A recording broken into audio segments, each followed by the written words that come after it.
내일도 최선을 다하겠습니다. 여러분 고맙습니다. 이게 무슨 소셜? 이거 소셜 라이프. 한다고 해서 소셜 라이프. 이거 들고 우리 엘리베이터 타고 네.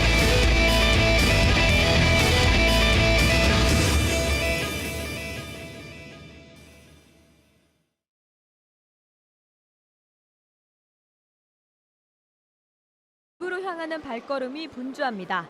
인천국제공항 입국장은 오늘도 해외에서 연휴를 보내고 돌아온 시민들로 가득했습니다. 되게 오랜만에 가고 싶었던 나라를 정해서 다녀오게 돼서 되게 충전도 되고 좋은 시간이었습니다. 공항을 빠져나가려는 시민들이 많아지면서 공항버스도 추가로 배치됐습니다.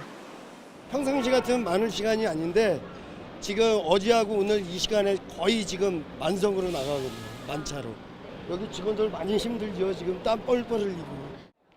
오늘 하루 인천공항에 도착하는 승객은 11만 4천여 명으로 예상이 됩니다. 어제 하루 11만 7천여 명으로 역대 최다 기록을 세운 뒤 조금 주춤해졌지만 여전히 평소보다 3만 명 이상 많은 수준입니다. 반면 전국의 고속도로는 평소와 비슷한 수준을 유지했습니다. 다만 서울로 들어오는 차량이 어제보다 6만 대 정도 늘면서 늦은 오후부터 일부 구간에서 정체가 시작됐습니다. 도로공사 측은 밤 10시부터 정체가 해소될 전망이라고 설명했습니다. JTBC 신진입니다. 8일 부동산 대책 이후 잠잠하던 서울 아파트 값이 강남 재건축을 중심으로 다시 꿈틀거리고 있습니다. 연휴가 끝나고 정부가 내놓을 가계부채 종합대책의 강도도 높아질 것으로 보이는데 주요 규제 대상은 이번에도 다주택자들입니다. 박영우 기자입니다. 서울 잠실의 주공 5단지입니다. 50층으로 재건축하는 계획안이 통과되면서 호가가 오름세를 보이고 있습니다. 반포와 개포동 등 강남 4구에 위치한 주요 재건축 아파트 단지도 대부분 비슷한 모양새입니다.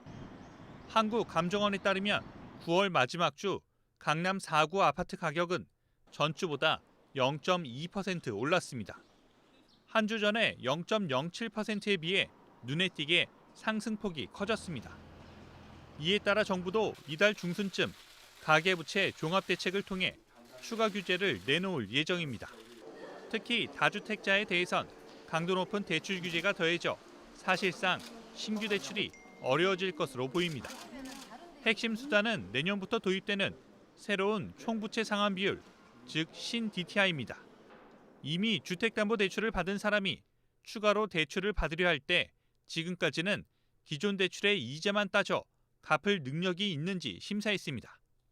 하지만 신-DTI가 도입되면 기존 대출의 이자는 물론 원금까지 포함해 상환 능력을 평가합니다.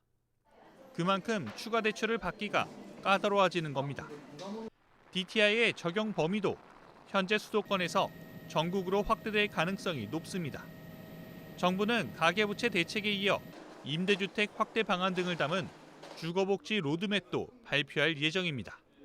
JTBC 박영우입니다. 자유한국당 홍준표 대표가 문재인 정부에서 사실상 정치 사찰을 당했다고 주장했습니다. 근거로 수사기관이 자신의 수행비서의 통신을 조회했다고 했습니다. 그런데 그 내역을 보니까 불법 감청이 아니라 단순한 통신자료 조회인데다가 전체 6건을 조회한 것 가운데 4건은 박근혜 정부 때 이루어진 것이었습니다. 김혜미 기자입니다. 홍준표 대표는 문재인 정부의 정치 사찰 의혹을 주장했습니다. 검찰, 경찰, 심지어 군에서도 내 수행비서 전화기를 통신 조회를 했습니다. 정치 공작 공화입니다. 홍 대표 자신은 전화기를 쓰지 않고 수행비서의 전화기를 쓰기 때문에 사실상 자신에 대한 정치 사찰이 아니냐는 겁니다. 하지만 한국당이 내놓은 조회 기록 문건을 보면 통신 조회 건수는 총 6건으로 그중 4건은 문재인 정부 출범 이전에 이뤄진 것이었습니다. 박근혜 전 대통령의 직무가 정지된 시기였지만 박 전 대통령 내각되었습니다. 통신 자료 조회는 고객 이름이나 주민번호 등을 확인하는 것으로 통신 내용을 실시간으로 들여다보는 감청이나 상대방과 통화 시간을 확인하는 통신 사실 확인과는 다릅니다. 관련 법상 수사기관이 당사자에게 통지해야 할 의무는 없습니다. 민주당은 홍 대표 주장대로면 오히려 이전 정부 때 정치 사찰을 한 게 아니냐고 반박했습니다. 남의 눈에 든 티는 나무라면서 제 눈에 들보는 보지 못한다는 속담을 떠오르게 합니다. 자유한국당은 주요 당직자들의 통신자료 제공 내역 확인서를 추가로 요청할 계획이라고 밝혔습니다. JTBC 김혜미입니다. 네, 이번엔 붉은 불개미 관련 소식입니다. 방역 당국이 벌써 열흘 넘게 전국의 항만을 수색하고 있지만 추가로 군집을 발견하지도 못했고 그렇다고 여왕개미 사체를 찾지도 못하고 있습니다. 이미 한국 지형에 적응을 마쳤을 가능성도 나옵니다. 박소연 기자입니다. 부산항 간반부두에서 직선거리로 2km가량 떨어진 신선대입니다. 얼마 전 발견된 외래 붉은 불개미가 서식지를 넓혔을 가능성을 조사한 건데 국내에서 흔히 발견되는 개미 11종만 확인했습니다. 부산항 간반부두와 반경 20km 안쪽의 야산과 주택가 정미수색에서도 결과는 같았습니다. 그래도 소독약 처리하고 한 부분을 봐서는 죽었을 가능성이 높은 것으로 보고 있습니다. 문제는 확산의 관건인 여왕개미의 사체 또한 찾지 못했다는 점입니다. 지금 날씨가 추워지기 때문에 이 여왕개미가 양 속으로 들어가서 동면에 들어갈 가능성이 높습니다. 붉은 불개미의 생태 습성상 이미 또 다른 여왕개미가 출현했을 가능성도 배제할 수 없는 상황입니다.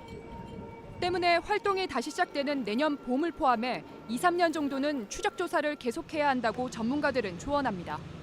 이런 가운데 살인개미라는 표현이 과장됐다는 지적도 나오고 있습니다. 붉은 불개미의 독성이 꿀벌 수준이라는 겁니다. 하지만 알레르기 반응이 있는 사람은 급성 쇼크가 올 수 있는 만큼 물리지 않도록 주의해야 합니다. JTBC 박소연입니다. 네, 내일 전국이 흐려지며 강원 영동은 낮부터, 서울 경기와 강원 영서는 밤부터 비가 옵니다. 비가 그치면 기온이 많이 내려갑니다.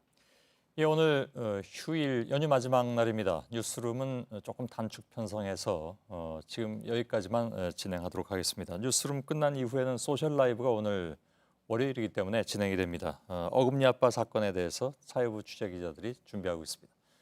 저희들은 내일도 최선을 다하겠습니다. 여러분 고맙습니다. 그곳에서 밖에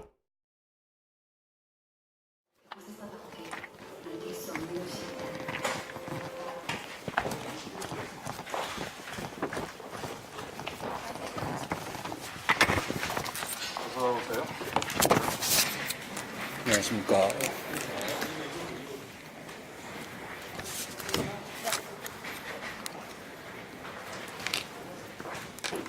김태형 기자는 뭐 네.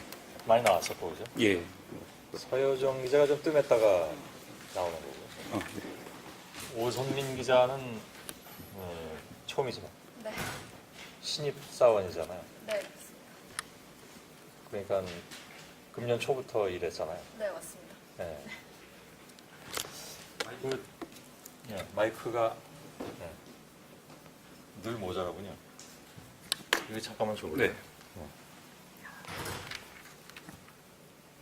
좀 긴장되나요? 네, 처음이라 긴장됩니다. 예. 왜 기자들은 단아까체를 쓸까요? 신입사원들은 특히 그렇게 교육을 시키잖아요. 네. 군대식 문화라고 고백을 하네.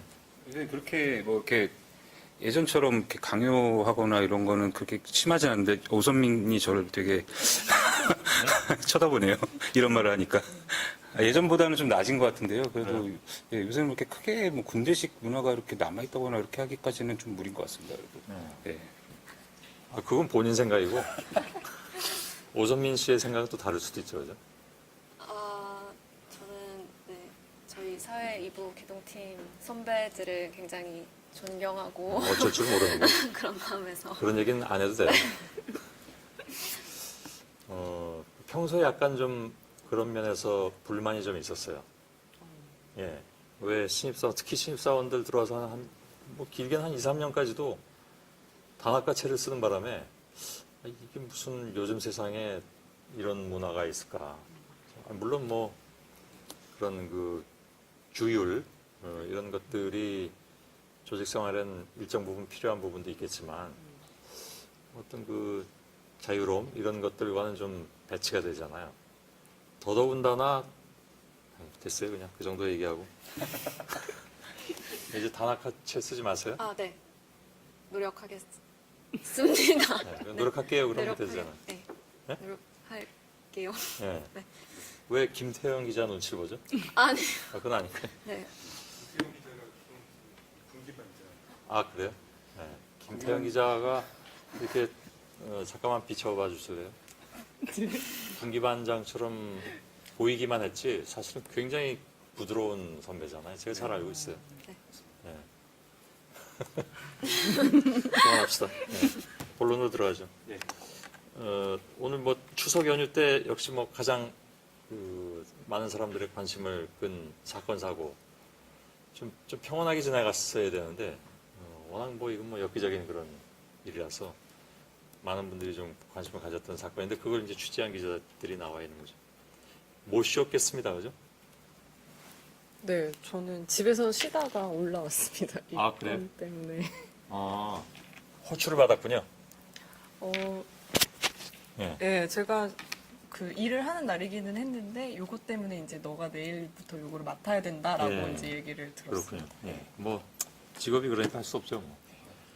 뭐. 저도 옛날에 그 오선민 기자는 이번에 그럼 며칠을 쉬었나요? 이번에 10일 중에 6일 쉬었던 것 같습니다. 예. 많이 쉬었다 그러면 꼰대라고 할 테고. 뭔 말을 못 하겠어요, 요즘은. 예전에 제가 이또 꼰대였구나. 쫄병 때 휴가를 거의 못 갔거든요. 어느 행가는 가려고 김포공항에 갔는데 거기서 끌려온 적도 있어요. 공항 기내 방송에서 저를 막 찾아가지고 그래서 뭐 근데 왜 그랬나 봤더니 어느 누군가가 펑크를 해서 제가 갑자기 그걸 대신 뭐 진행해야 된다고 그래서 휴가를 반납했던 기억도 있습니다. 그랬던 시절도 있으니까 또 꼰대라고 하겠지만 뭐 많이 쉬었다고 말씀은 직접적으로 안 하셨지만 사실상 너네 너무 많이 쉰 거 아니냐 이렇게 돌려서 말씀하신 거예요. 이거 다행스럽게 김태형 기자가 얘기하는 건 일로 잘 안 잡혀요. 네. 오늘 하여간 뭐 추석 연휴 기간 동안에 있었던 제일 컸던 사건을 얘기를 하게 됐군요. 관심을 갖고 들어보겠습니다. 저는 물러가고 안나경 앵커에게. 네. 반갑습니다. 네. 안녕하세요. 안녕하세요. 안녕하세요. 안녕하세요. 네. 뭐 오늘 말씀하셨지만 저희가 오늘 어금니 아빠 사건이라고 네. 그 어금니 아빠가 왜 어금니 아빠 사건인 아빠인지 혹시 아시나요? 어금니가 하나밖에 안 남아서 희귀병 때문에 네, 네. 맞아요. 네, 네. 맞습니다. 좀 더 자세히 설명을 드리자면은 그 이모 씨죠. 그러니까 35살 이모 씨가 거대 백악종이라는 이제 희귀 난치병을 앓고 있는데 그게 전 세계에 20여 명밖에 안 된다고 그러더라고요. 그래서 근데 그게 워낙 이제 10여 년 이 사람이 태어날 때부터 그 희귀병을 앓고 있었고 몇 차례 수술을 거치면서 이제 이 어금니가 다 빠져갖고는 그거 하나만 남았고 그래서 이제 나중에 어금니 아빠로 이제 지칭이 되면서 이제 유명해졌다고 하더라고요. 네. 혹시 뭐 질문하시죠? 네, 오늘 뭐 구체적으로 어떤 이야기들을 해주실 건지 아까 보도에서도 나갔지만 직접 제보가 있었잖아요. 저희 홈페이지에 네. 영상도 올린 것도 나갔고요. 네. 소리만 나가긴 했지만 어떤 내용이었나요? 그게 그러니까 저희가 이 사건 때문에 취재를 하고 있는 도중에 제보 게시판에 그 어금니 아빠 관련 제보가 있다는 거를 저희도 알게 됐어요. 그래서 이제 네. 뭐지 하면서 찾아보니까 아내가 사망한 다음 날 저희한테 제보를 하셨더라고요. 새벽에? 네, 새벽 4시에 글을 올렸는데 4개를 올렸는데 영상이랑 네, 같이 아까, 이렇게 네. 올리셨는데 뭐 거기에 뭐 이제 아내가 이렇게 뭐 목소리 좀. 아내가 사망하게 돼서 장례 비용이 없다. 그리고 딸도 이제 수술해야 되는데 수술비도 없다.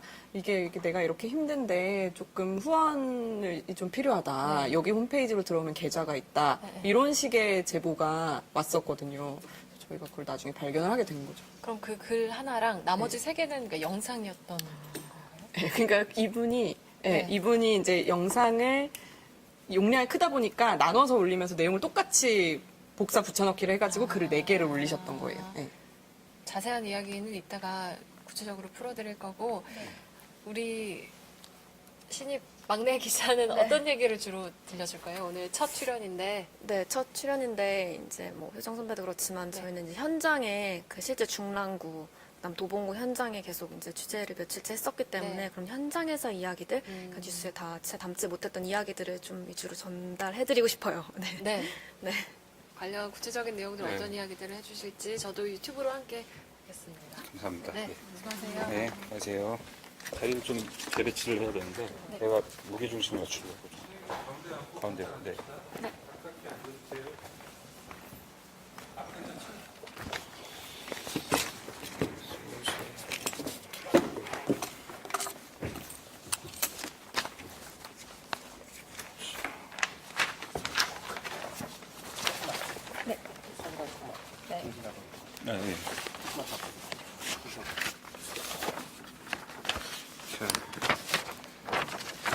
네, 안녕하세요. 저희는 사회이부 김태영 기자입니다. 그리고 여기는 저는 사회이부 서효정입니다. 네, 저는 사회이부 오선민입니다. 아까 뭐 말씀드렸지만 저희가 추석 연휴 거의 중반부 지나면서 이제 이 어금니 아빠 사건이 이제 시작이 돼요. 뭐 사실 연휴 기간에 가장 큰 이슈는 뭐니 해도 저희 입장에서는 그 판사 부부가 아동을 방치했던 사건, 그게 전반기를 좀 많이 뜨겁게 달궜던 것 같고, 그 후반기에는 이제 어금니 아빠 사건, 이게 이제 좀 사람들의 입에 오르내리는 것 같은데, 저는 이제 뭐 사실 좀 이제 소위 연차가 좀 된다고 그 사건이 알려졌을 때 보도국에서 좀 이렇게 앉아서 이래저래 그냥 말만 그냥 했고, 사실 현장을 다 뛴 거는 여기 서효정하고 오선민 이 둘이서 거의 대부분 현장을 뛰었거든요. 좀 이따 뭐 저희 전화 연결할 강의원도 있고요. 근데 이 둘이서 현장을 뛰어다니면서 사실 거의 뭐 CCTV라든지 뭐 사람이라든지 뭐 이런 걸 엄청 지금 뭐 거의 형사 수준으로 파헤치고 다녔습니다. 그래서 오늘 드릴 얘기가 많고요.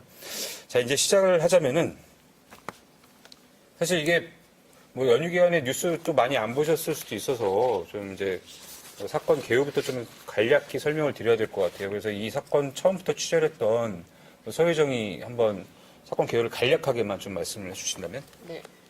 이게 10년 전부터 이렇게 알려진 분인데, 이제 거대 백악종이라는 희소병을 앓고 있던 분이에요. 근데 이분이 최근에 이런 식으로 문제가 되면서 이분이 2006년부터 이렇게 뭐 딸을 위해서 좀 모금 활동을 해왔던 이런 분이었구나라는 거를 이제서야 밝혀지게 된 건데, 이분이 사실은 자기 딸 여중생인 자기 딸 친구를 그 집으로 이렇게 온 친구를 좀 살해하고 사체를 유기했다는 그런 혐의를 받고 있어요. 강원도 야산에 사체를 유기했다는 혐의를 받고 있는데, 그런 것들을 이제 좀 취재를 하다 보니까 여러 가지 뭐 그 이후에 뭐 도피하려는 곳을 뭐 마련했다던가 아니면 뭐 그런 걸 은폐하려고 했다던가 이런 정황들도 좀 발견이 많이 돼서 저희가 그것들을 이제 좀 계속 취재를 하고 있었습니다.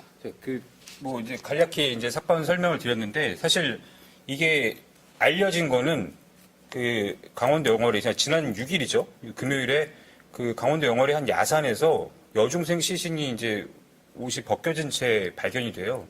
경찰이 그 시신을 어떻게 발견했냐 보니까 실종 신고가 접수돼서 이 여중생의 행적을 추적하는 과정에서 알고 보니까 이 여중생이 지금까지 말씀드렸던 어금니 아빠가 35살 이모 씨 집에 들어가는 게 마지막으로 이제 포착이 되죠, CCTV에. 그러고 난 다음에 그 다음날 이 씨가 차량의 트렁크, 그러니까 여행용 가방을 싣는 장면이 포착이 돼요. 그래서 이제 경찰이 그걸 이제 추적한 끝에 이 여중생의 시신을 발견했고, 이 살해 용의자로 이모 씨를 검거를 하게 된 거죠. 이 씨가 검거된 그때 순간에 어떤 상황이었는지 혹시 취재가 됐나요? 네, 이 씨가 검거된 게 지난 5일이죠. 5일 검거됐었는데요. 그때 이제 수면제에 취한 상태였어요. 그러니까 근데 이 씨랑 이 씨 딸, 그러니까 이양이죠. 이 씨랑 이양이 같이 이제 발견됐는데요. 경찰 말에 따르면 처음에 이 씨가 조금 뭐 이야기를 했었다고 해요. 뭐 시신 유기를 했고 어디에 했고 이 정도 얘기를 한 걸로 보아서 경찰이 검거하기 직전에 수면제를 먹은 것으로 뭐 이렇게 뭐 알려졌다고 하는데요.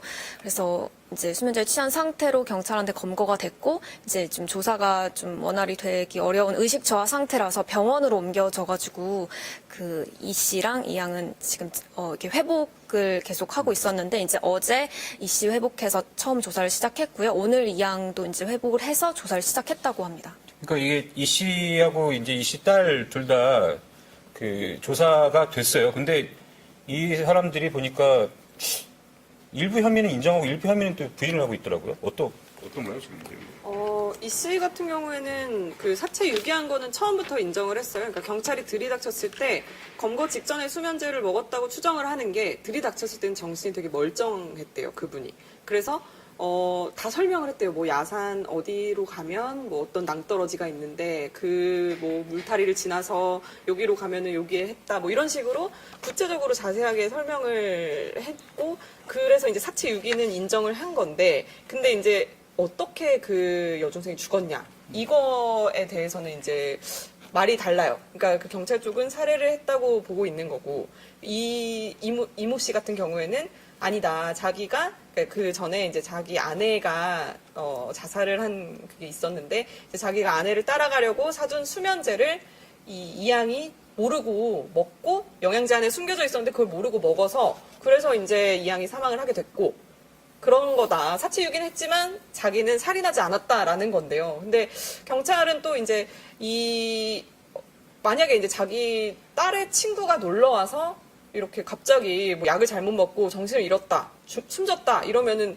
사실 상식적으로는 병원에 먼저 연락하는 게 맞잖아요. 그런데 그런 게 전혀 없었고 오히려 다음날 그 A양, 그 숨진 A양의 시신을 가방에 넣어서 이렇게 산으로 가져갔다는 게 조금 경찰 쪽에서는 이렇게 수상하다고 생각하는 부분. 그러니까 결국에는 본인이 죽이지 않았는데 그 A양이 사망을 해서 그 시신을 야산에 묻었다는 거예요. 근데 경찰은 그것을 거짓 진술로 보고 있죠. 왜냐면은 일단 그 A양 시신을 1차 검안한 결과 거기서 흔적이 나왔는데 물론 아직 지금 부검도 했고 이제 부검 결과는 좀 더 있어 봐야 돼요. 근데 1차 그 검안 결과 거기서 흔적이 나왔잖아요. 그 타살 흔적이 어떤 거죠? 이게 지금 이제 저희가 설명을 드릴 부분인데 오늘의 키워드 첫 번째 키워드예요. 이게 목졸림. 네. 소유정 기자 어떤 거죠 이게? 네, 그게 그러니까 목 졸린 흔적이 나온 거예요. 그러니까 그 노끈으로 목이 졸려서 질식사한 걸로 이제 1차 소견이 나왔거든요. 그렇기 때문에 사실 약을 잘못 먹어서 숨졌다. 이거는 좀 부검 소견을 보면 말이 안 되는 거죠. 물론 아직 부검 결과는 안 나왔어요. 정확한 부검 결과는 경찰도 아직 되게 지금 조심스럽게 아직 기다리고 있고요. 그 결과를.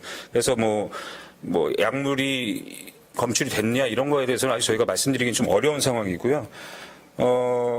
저희가 이 사건이 사실 되게 많은 등장인물들이 이제 나와요. 그래서 그 부분을 좀 한번 짚고 설명을 해드려야 될 것 같은데, 물론 가장 핵심 인물은 아까 말씀드렸던 어금니 아빠 이 씨겠죠. 오늘 이 씨가 이제 두 번째 소환이 돼서 조사를 받는 그 장면이 있는데, 그 순간이 아까 저희가 좀 찾다 보니까 저희 취재 기자가 엄청 밀착 취재를 하고 있더라고요. 그러니까 여기 보면은 여기 보시면 아까 지금 방금 여기 저희 바로 옆에 이제 서유정 기자가 그 이 씨 옆에서 뭐라도 하나 더 들으려고 지금 질문을 하고 거기에 대해서 이 사람이 무슨 얘기를 하는지 맨 몇 대까지 입을 안 열고 있거든요. 그러니까 언론 입장에서는 사실 무슨 얘기를 하는지 너무 궁금해요. 그래서 이 조금이라도 듣고 싶어서 이제 밀착 뭐 눈 동그랗게 뜨고 지금 되게 하나도 좀 더 들으려고 좀 하고 있잖아요. 이런 이제 해서 오늘 왔는데 이 씨가 도대체 어떤 인물이냐에 대해서 좀 말씀을 드리도록 할게요. 자, 일단 인물 관계도를 먼저 보시면은 여기 이 이모 씨, 이게 이제 어금니 아빠고요. 이거 최모 씨, 이제 사망한 한 달 전에 스스로 목숨을 끊은 이제 이 씨의 부인이고요. 그 딸이 이제 있죠. 지금 공범 혐의를 받고 있는 그 이 모양, 그리고 이 모양의 친구, 사망한 피해자 A 양, 그리고 이 씨를 도운 것으로 지금 돈 혐의를 받고 있는 박모 씨, 그리고 아직 뭐 수사선상에 오르지 않았지만 이 씨, 뭐 하여튼 이런 뭐 도움을 준 것으로 지금 의혹을 받고 있는 또 형, 친형 이모 씨가 이렇게 6명이 있습니다. 이 핵심 인물인데, 자, 그러면 우리 이모 씨부터. 아까 뭐 간략하게 설명드렸는데 좀 더 설명을 드려볼게요. 한번 이모 씨가 도대체 어떤 인물인지 한번 그 히스토리를 좀 한번 얘기 좀 해볼래요? 이 씨는 이제 아까도 말씀드렸지만 뭐 희소병을 앓고 있는 사람이고 그래서 이제 그렇게 결혼을 했는데 딸을 낳은 딸도 이렇게 같은 병에 걸린 거예요. 그러니까 유전이었던 거예요. 그게 사실 되게 희소병이고 이게 유전된다는 것도 엄청 희박한 확률이라고 하더라고요. 그런데 이제 아무튼 딸도 그렇게 돼서 이제 자기가 너무 그게 딱해서 이제 모금 운동을 하고 다니던 그런 사람인데. 근데 이제 뭐 그렇게 잘 살고 계시는 줄 알았는데 이제 최근에 이렇게 문제가 돼서 보니까 그분이었던 거죠. 그러니까 저희가 이제 이 인물들 하나하나 좀 짚어볼 텐데 사실 키워드가 있어요. 그래서 뭐 보시자면은 엽기행각. 이 엽기행각의 주인공은 이모 씨입니다. 어금니 아빠인데 오늘 이제 아까 저희 뉴스룸에서도 전해드렸는데 그 소유정 기자가 이제 그 리포트를 취재를 해서 이제 전해드렸죠. 어떤 내용이죠, 그게? 도대체 어떻게 엽기적인 행각을 벌였는지. 그게 저도 좀 잘 상식적으로 이해가 안 가는데요. 그 아내가 지난달 6일 새벽에 이제 숨진 채 발견이 됐어요.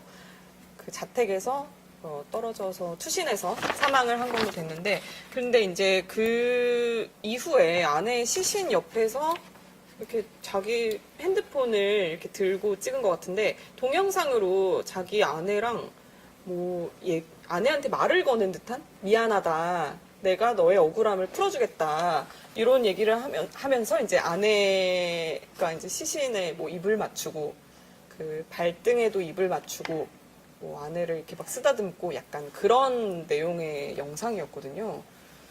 그래서 그거를 이제 사실 그런 걸 찍은 것 자체도 충격이지만 그거를 저희한테 보내셨어요, 그분이.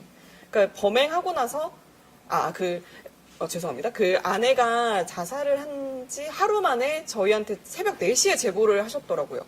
그래서 이제 열어보니까 그런 영상이 있었던 거예요. 네.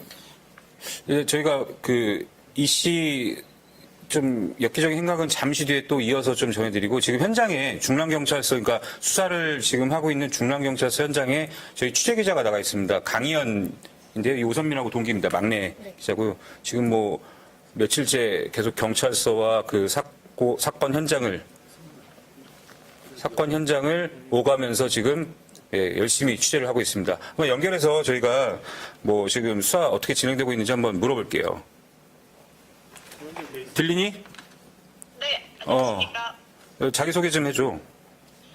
네, 안녕하십니까. 저는 JTBC 2기 신입 기자 강희연이라고 합니다. 신입 기자라고 하기에는 이제 한 10개월이 지나서 사실 좀 곧 있으면 신입사원 또 들어오는데 뭐 좀 그렇고, 하여튼 지금 계속 거기 경찰서에서 뻗치기 하고 있었을 텐데 오늘 좀 조사 어떻게 누구누구 조사했고 어떤 내용들이 좀 있었는지 좀 말 좀 해줄래요? 네, 일단 저는 지금 중랑경찰서에 나와 있는데요. 오늘 경찰은 이 씨를 불러서 2차 조사를 벌였습니다.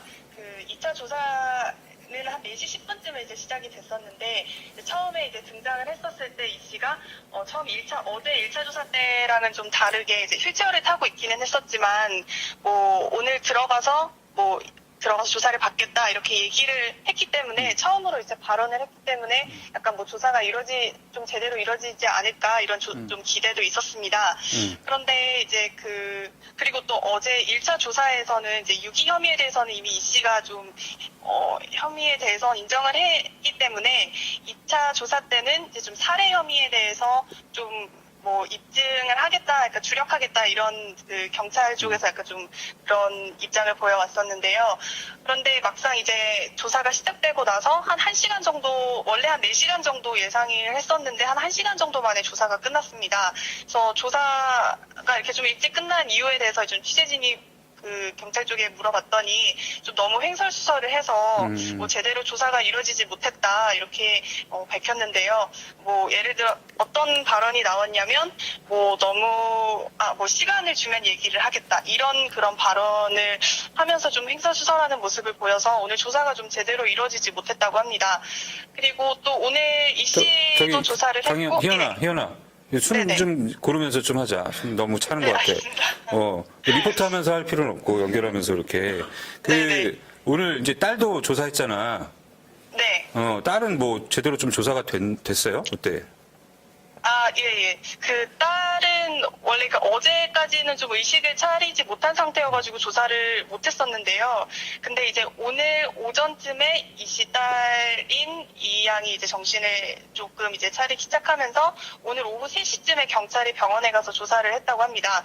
1시간 정도 조사를 했는데 이 씨 딸도 역시 마찬가지로 약간 수면제 영향 때문인지 좀 횡설수설하는 모습을 보여서 뭐 너무 피곤하다, 좀 쉬고 싶다 이런 그런 얘기를 하면서 마찬가지로 좀 조사가 이루어지지 않았다고 합니다.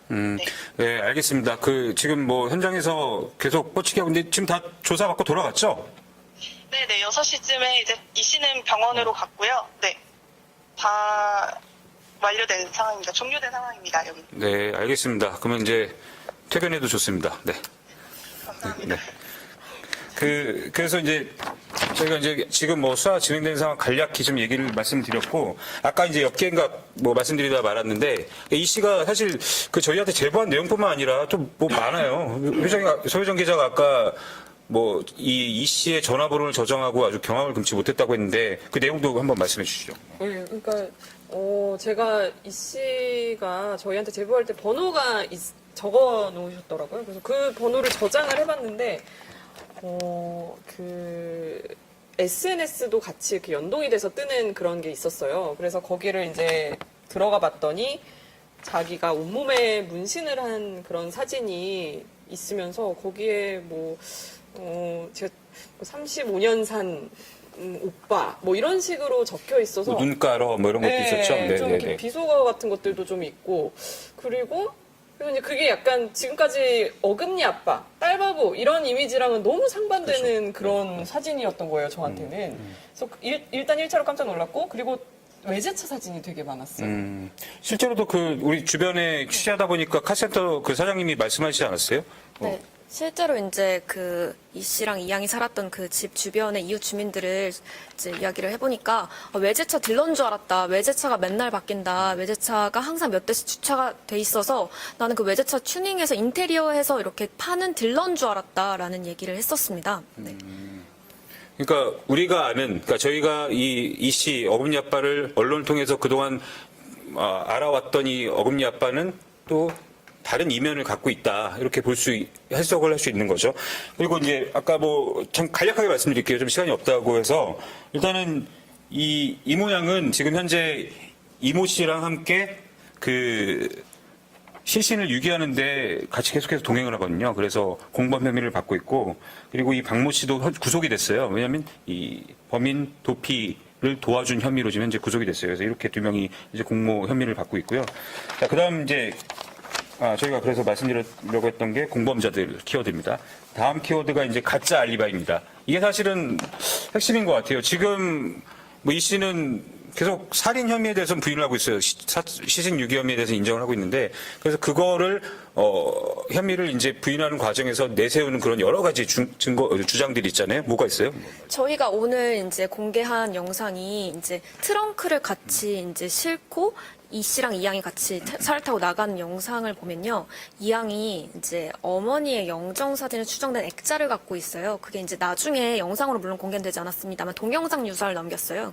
동해안에 가서 아내가 너무 그립다 하면서 영정 사진을 들고 이제 그런 그 동영상 유서를 남기면서 마치 같이 죽으려고 했다라는 식의 그런 알리바이들을 계속 남겼고요. 그리고 차량의 블랙박스를 떼고 이제 강원도를 갔다고 해요. 네, 그래서 그런 정황들이 이제 이게 이제 살인을 하고 시신을 유기한 게 아니라 이제 다른 어떤 스토리를 붙여서 만든 알리바이라는 거죠. 예. 그리고 이제 또 하나 주목할 게 아까 서유정 기자가 말했지만 그 아내의 어떤 죽음 이거 계속 관련을 짓잖아요. 뭐 어떤 부분이 있죠? 그런 게?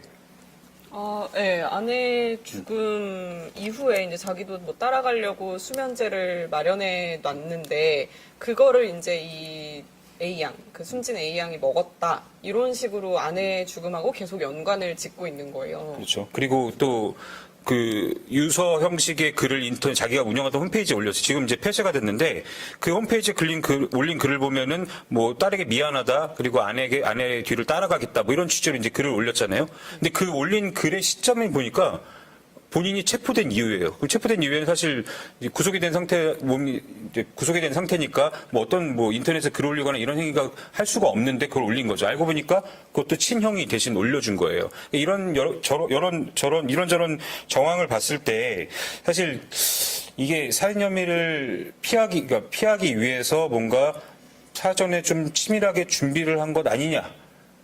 뭐 이런 좀 의심을 할 수 있는 부분들이죠, 사실은 이게. 네, 그렇죠. 그러니까 처음에 강원도에서 그렇게 야산의 시신을 유기하고 나서 올 때도 자기 차를 타고 끝까지 온 게 아니에요. 그 중간에 서울 모처에서 이 아까 전에 그 박 씨라는 그 공범 그분을 만나서 그 사람 차를 바꿔 탔더라고요. 그 박 씨의 차로 옮겨 탄 다음에 그걸로 이제 온 건데 또 어디로 왔냐면 자기 집으로 온 것도 아니에요. 그게 박 씨 핸드폰을 통해서 그 부동산 쪽에 연락을 해서 무슨 월세집을 하나 또 계약을 했더라고요. 거기가 이제 은신처로 삼기 위해서 그런 것이라고 이제 추정이 되는 건데, 그래서 이제 거기서 계속 은신을 했던 거예요, 그 사람이. 원래 자기 집 버리고. 그러니까 범행을 은폐하려고 한 정황들이 여러 곳에서 이제 나타나는 거죠. 그렇죠. 근데 사실 그 집을 알아본 시점이 되게 궁금해요, 저희가. 그래서 부동산 업체, 아까 강현 기자가 그 도봉구 일대 부동산을 돌아다니면서 알아봤는데, 사실 잘 얘기를 안 해주더라고요. 그래서 언제 집을 알아보기 시작했는지 이걸 알면은 이게 계획적인 건지 아니면 우발적인 건지 이것도 좀 어느 정도 추정을 할 수 있지 않을까, 이렇게 예상이 됩니다. 그 마지막 키워드 이제 설명을 드릴게요. 네. 마지막 키워드는 범행 동기입니다. 사실 저희가 지금 계속 말씀을 드리지만 살인을 안 했다라고 지금 주장을 하고 있어요. 하지만 모든 경찰을 비롯해서 저희 언론도 뭐 단정 지을 수는 없지만 지금 살인을 했을 거라고 강하게 의심을 하고 있는 상황이죠. 그렇다면 과연 왜 죽였을까? 라는 문제로 이제 넘어가겠죠. 경찰도 살인 여부를 확인하는 즉시 아마 범행 동기에 대해서도 아마 집중적으로 아마 추궁을 할 겁니다. 저희가 확보한 CCTV에 따르면 그게 있잖아요. 그러니까 딸이 친구를 집에 9월 30일 날 데리고 간 다음에 몇 시간 뒤에 나오잖아요. 그걸 봤을 때 좀 추정을 할 만하지 않을까요? 네, 그게 이제 딸이랑 이제 그 친구랑 같이 들어간 다음에 3시간 정도 뒤에 딸 혼자 터덜터덜 걸어 나오는 저희가 CCTV를 어제 보여드렸었는데요. 그렇다면 이제 그 집안에 딸이 없고 친구 혼자 남아 있었던 거고, 그때 이제 이 씨랑 같이 있었다면 그때 그 사이에 무슨 일이 있었을까라는 게 핵심인 거죠. 네, 네, 맞습니다. 그러니까 지금 사실 딸은 딸이 나간 사이에 그 몇 시간이라고, 한 8시간 정도, 아니 5시간 정도 되죠? 3시에 좀 넘어서 나가서 네. 한 8시 넘어서 이제 집에 돌아왔다고 하니까 그 5시간 동안 과연 무슨 일이 있었는지, 뭐 딸이 없는 사이에 뭐 어떤 사건이 발생했는지 혹은 딸이 있는 상황에서 발생했는지 이건 아무도 모르죠. 뭐 딸이랑 또 그 어머니 아빠가 이제 진술을 제대로 해야지 이 부분이 좀 명백히 밝혀질 것 같아요, 보니까. 네.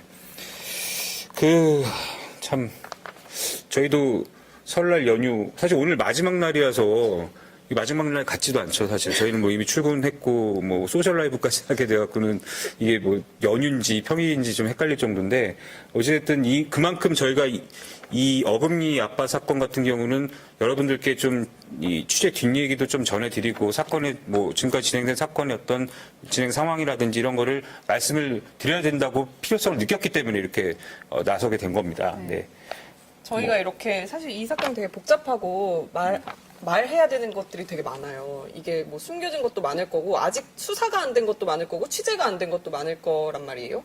그래서 저희가 오늘 이제 최대한 많이 설명을 해드리려고 자료도 되게 많이 가져왔는데, 시간이 또 제한돼 있다 보니까 그런 점들을 다 설명을 못 했는데 또 불러주시면 저희가 또 네. 오늘 저기 열심히 항상 열심히 하는 모습을. 그 오선민 기자는 어땠어요? 오늘 처음 소셜 라이브 해봤는데. 처음 소셜 라이브를 해봤는데 우선 좀 긴장해서 말을 좀 자신 있게 못한 건 같고요. 많이 긴장했지만 네. 지금 하지 못했던 이야기는 저희가 앞으로 또 다른 내일 모레 또 보도를 통해서 보여드리도록 하겠습니다. 사실 오선민 기자가 제일 말을 잘했던 것 같아요. 보니까 말 빠르게 딱 정리해서. 그러니까 사실 이런 사건을 겪을 때마다 저희가 좀 고민이 되는 게 취재를 어느 정도 선까지 해야 되냐. 뭐 지금 일부 보도에서는 뭐 성 관련된 문제라든지 이런 게 계속해서 나오고 있고 하는데 저희는 사실 그 부분에 대해서는 상당히 조심스럽습니다. 그리고 뭐 당연히 취재가 돼야지 확인이 돼야지 또 보도를 하는 부분이고요. 그럼에도 불구하고 이거를 뭐 저희가 또 묵과하고 그냥 넘어갈 수 없는 사안이니까 앞으로 저는 뭐 저보다는 이 서효정 기자와 우리 오선민 기자가 현장에서 계속해서 CCTV도 많이 따고 주변인들도 많이 만나고 또 경찰도 열심히 취재해서 여러분들께 보다 더 정확하고 진실이 무엇인지 이런 보도를 계속해서 이어가도록 하겠습니다. 네. 오늘 연휴 마지막 날인데 즐거운 밤 보내시기 바랍니다. 네. 네, 지금까지 사회 2부 김태영, 서효정, 오선민이었습니다. 네, 감사합니다.